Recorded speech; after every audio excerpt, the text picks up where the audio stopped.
This is section 4.1, and in this section we're going to be estimating different types of roots, and we're going to talk about square roots and cube roots and fourth roots.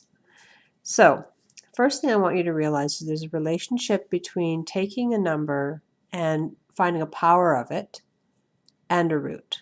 So what's the relationship between 3 squared and 9 and the fact that the square root of 9 equals 3? Well, it means that the square root of this number here always equals the base of its power that came before it. So for here, if 3 cubed equals 27, then the converse of that is that if I took 27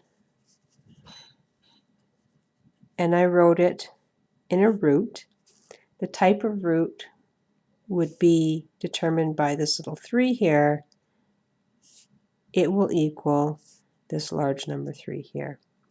And down here, if I tell you that 3 to the power 4 is 81, the opposite of that I want you to realize is that if I take this number here, 81, and I write it in a root with this little number on the outside, that means the fourth root of 81, it's going to equal 3.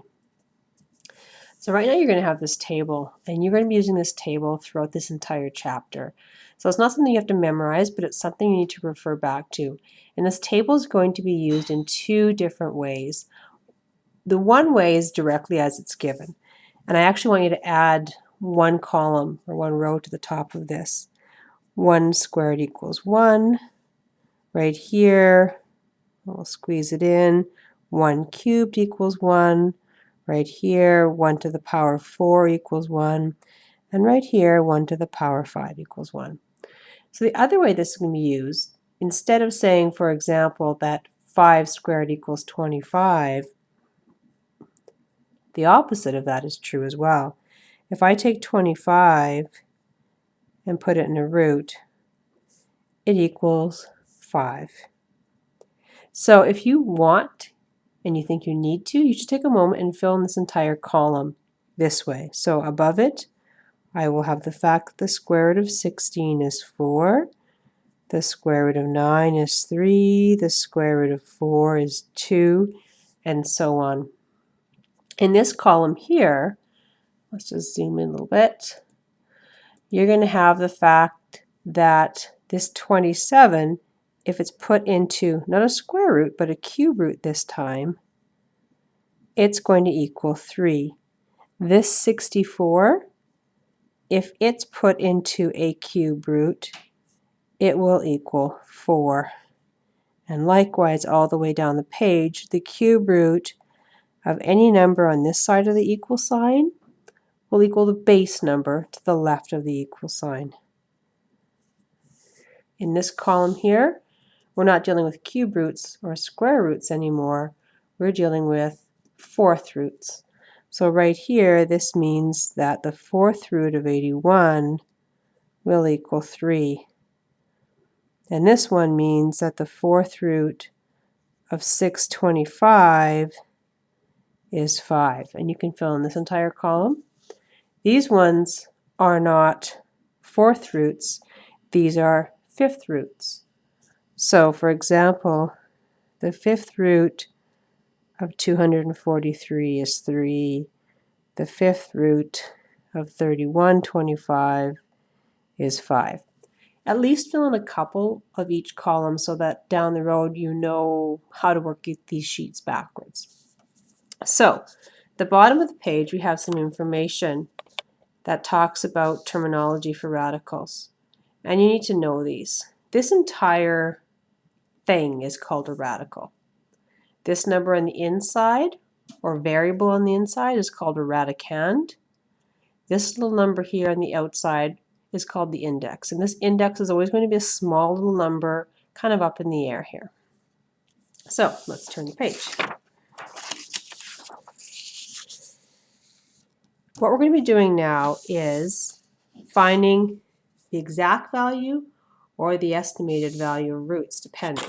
So, that's not good. Without using a calculator, find the approximate or the exact value of each of the following. And you're going to refer back to this sheet here on page 1 to help you do that. So what's the square root of 4? Well, square roots are in your first column if you look back on your previous page, and the square root of 4 is 2. That's easy. The square root of 9, square roots are again in column 1. Go down to what we wrote down, the square root of 9 is 3. Now the square root of 5. You are not going to see the square root of 5 on the first column, but it is a square root, and so we're going to use the first column to help us approximate the answer of the square root of 5. So what I want you to do is I want you to first of all look back in your first sheet, and the square root of 5, I'm just going to zoom this in for a second. Now we have a square root of 4 on our list, square root of 9, square root of 16, square root of 12, or 25. The square root of 5 isn't here, but if he was here, he would be somewhere in this zone between 4 and 9. So in between here, there's 3 numbers that aren't really attractive answers, but are still square roots, the square root of 5, 6, 7, and 8. So we're going to use that information to help us do this. So go back to the next page. Square root of 5. We decided that the square root of 5 was between the square root of 4 on our list and between the square root of 9 on our list. And the square root of 4 has a nice answer. We're going to kind of draw a number line here. The square root of 4 was 2, and the square root of 9 is 3. What I want you to do in between here is I want you to draw 9 tick marks. Hopefully I do this decent on here. 1, 2, 3, 4, 5, 6, 7, 8, 9. Not perfect, but not bad. And these are going to represent all of the values in between 2 and 3. And I like to actually consider these as $2 and $3 to help me do this. If I take $2 and $3 and break it into 10 pieces in between there, basically each one of these spaces is a dime. This is $2.10, this is $2.20, this is $2.30, this is $2.40, this is $2.50, this is $2.60, this is $2.70, this is $2.80, and this is $2.90. Now my question is, where does the square root of 5 lie between the square root of 4 and the square root of 9? Well, in between there needs to be 4, 5, 6, 7, 8, and 9. So judging space-wise, where do you think the square root of 5 is going to be? And I'm going to put it pretty close. I'm going to put it right about here. So judging by that, where's the estimated answer for the square root of 5? Well, I have it ringing in about $2.20, or my estimation for the square root of 5 is 2.2. And below I have a series of steps that you can use to estimate roots, basically what I just did. Let's do that again for the next question, which is the square root of 22. So you're going to look back on your list and you're going to find out, first of all, that 22 is not going to be on my list. I have 4, 9, 16, and 25. So 22 is going to fall somewhere between 16 and 25. So this is going to be the left side of my number line, and this is going to be the right side of my number line. So first of all, we're going to write down the square root of 16 is going to be 4. And I always go up by like 10 cents a piece, just because.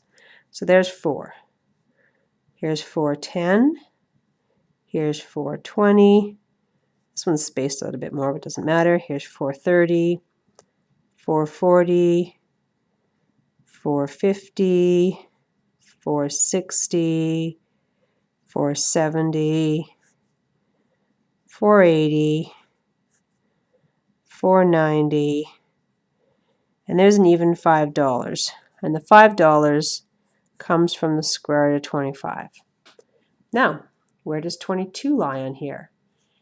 in between the square root of 16 has to lie the square root of 17, 18, 19, 20, 21, 22, 23, 24, 25. Now obviously I didn't space that out properly, but based on that, where do you think the square root of 22 is going to be?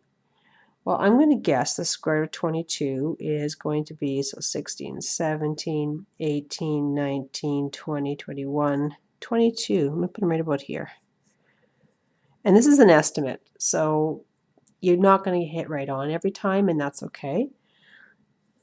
Based on where I drew it, the square root of 22 is going to be approximately 4.7. All right, next page. Without using a calculator, find the exact value of the following roots.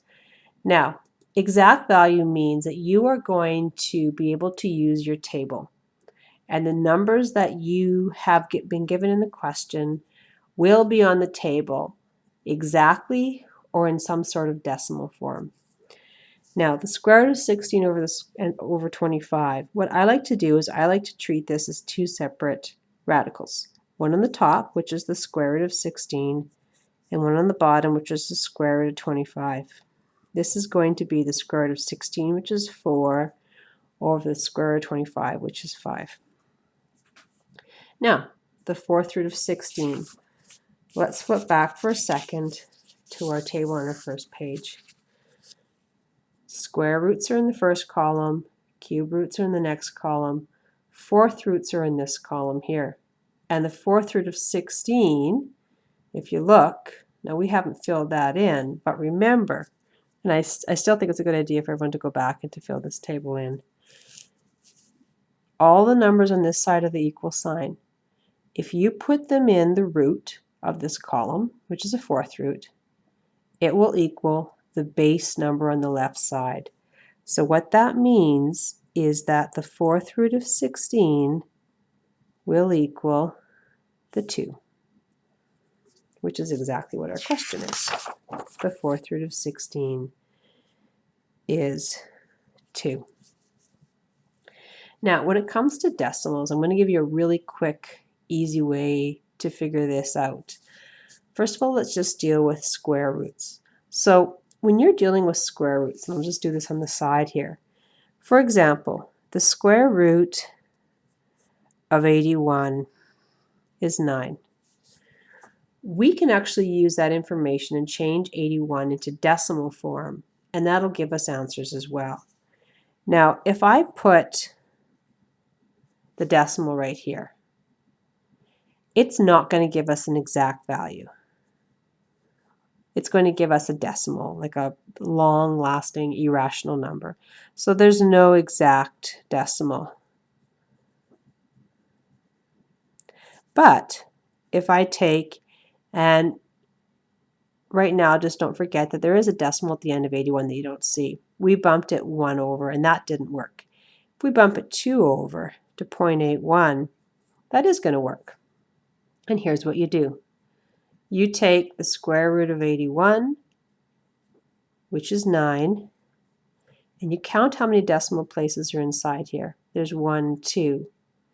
Because this is a square root, now don't forget that we've talked earlier about the fact that square roots technically have a little 2 outside here that you don't see. This is one of those mathematicians are lazy bit and they don't have to write it there. But that square root means that when you pull this guy out, you're going to cut the number of decimals in half. So there used to be 2 numbers after the decimal. Now there's just going to be 1. Likewise, if I took my original question and I bumped this 1, 2, 3 times, that one would have no exact decimal either. But if I took and I bumped him 1, 2, 3, 4 times, and the 4 times comes into place with the addition of zeros, this one will work. Square root of 81 is 9. There's 4 decimals here, which means our guy outside here is going to have half. 1, I'm going to put a 0 here, so it's 0.09.